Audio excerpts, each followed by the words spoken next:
Today has been one of the most intense days of this war yet. Iran launched 5 separate missile salvos at Israel today alone, and that is just what has been confirmed so far.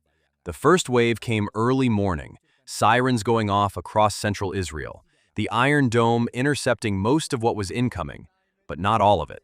A video circulating online shows the exact moment one of the missiles struck central Israel. 2 people were killed and several buildings were damaged.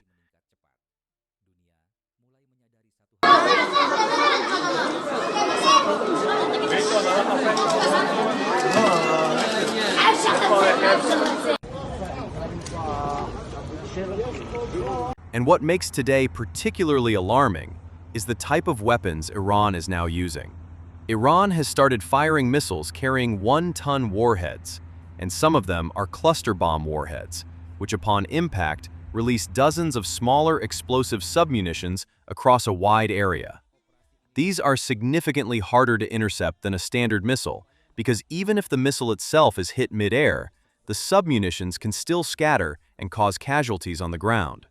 Israel's air defense systems were built and optimized for a different kind of threat. A 1-ton warhead cluster missile is a different problem entirely, and the damage we are seeing on the ground today reflects that.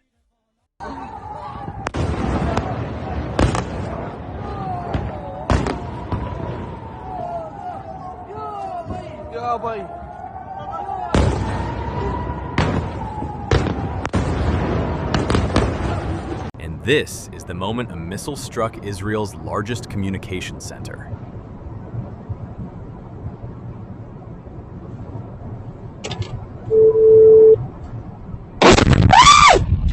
Then came the attack on Haifa. Iran launched drones specifically targeting an oil and gas refinery and fuel storage tanks in Haifa, one of Israel's most critical energy infrastructure sites. This was not a random strike. Iran is deliberately going after the infrastructure that keeps Israel functioning. Fuel storage, refineries, power. Take those out, and the damage goes far beyond the immediate explosion. By midday, the Israeli army confirmed it had identified yet another wave of missiles launched from Iranian territory heading toward Israel, and that interception efforts were underway. Then came a 4th wave, then a 5th. 5 separate attacks on Israel in a single day.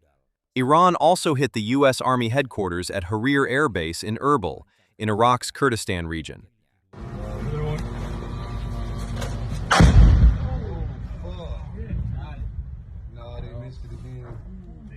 They hit the base of it. It knocked the lights out on that motherfucker. They took the power out. Still standing? Yeah. That thing's fucking.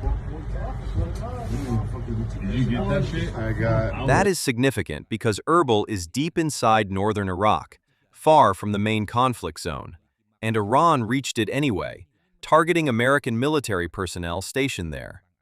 Across the Gulf, it was equally busy today. Kuwait's National Guard shot down 6 drones over Kuwaiti airspace. Saudi Arabia destroyed 2 drones heading toward its oil-rich eastern region. Target destroyed. Target destroyed. Target destroyed. Target destroyed. Target destroyed. The UAE reported 2 deaths after 9 drones successfully struck the country, while nearly 3 dozen others were intercepted before landing.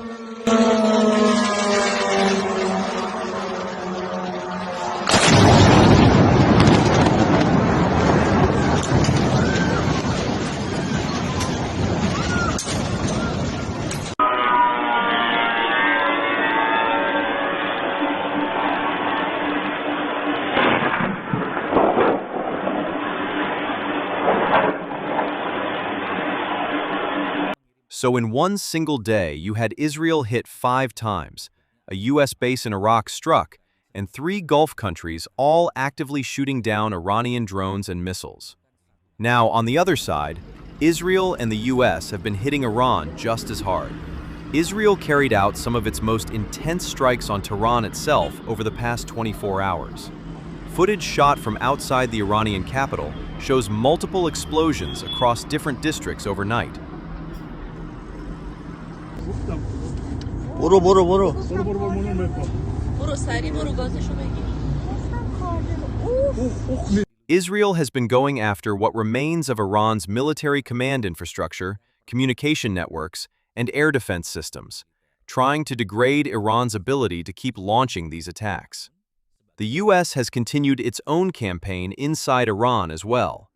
Since February 28th, U.S. forces have struck over 3,000 targets.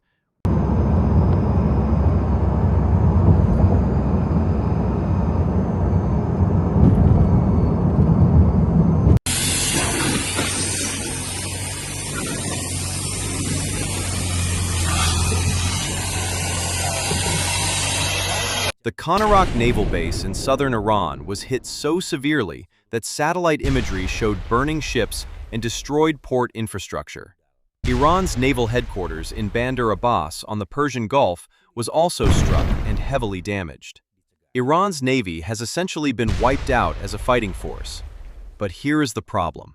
After all of that, after 3,000 strikes, after killing the supreme leader, after destroying the Navy and the Air Force, Iran today still managed to launch 5 waves of missiles at Israel, fire cluster bomb warheads into civilian areas, and hit a U.S. base in Iraq. And Defense Secretary Hegseth came out today and warned that today would be the most intense day of U.S. and Israeli strikes on Iran yet.